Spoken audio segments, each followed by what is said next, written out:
গণতন্ত্রের নবযাত্রায় বিএনপি সরকার এই বিষয়ের উপর কিছু কথা লিখেছেন শহীদ জিয়ার একজন আদর্শের সৈনিক মোহাম্মদ জাহাঙ্গীর আলম, উপপরিচালক, বাংলাদেশ পাবলিক সার্ভিস কমিশন।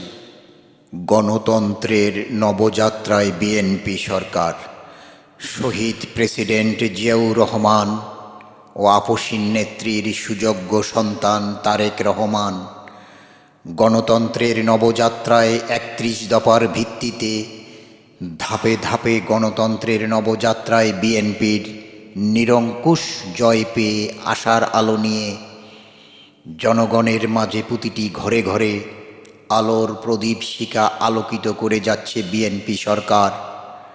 হতদরিদ্রের মাঝে ফ্যামিলি কার্ড, কৃষি কার্ড, খাল খনন প্রকল্প গণতন্ত্রের নবযাত্রায় শুরু হয়েছে।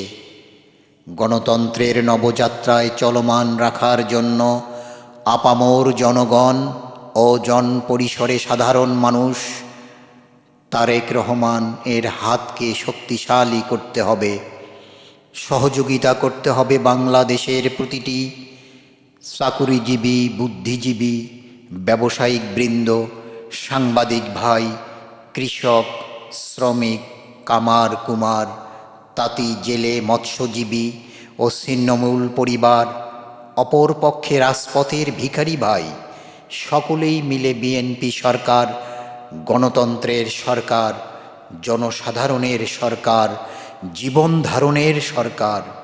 গণতন্ত্রের নবযাত্রায় দেশ এগিয়ে চলেছে সামনের দিকে, এই স্লোগান মানুষের মুখে মুখে প্রতিধ্বনিত হচ্ছে। মাননীয় প্রধানমন্ত্রী তারেক রহমান সবার মাঝে, আমাদের মাঝে, মাঠে ঘাটে ঘরে বাইরে রাস্তায় বের হলে একই সুর, একই গান, মাননীয় প্রধানমন্ত্রী তারেক রহমান। ধন্যবাদ।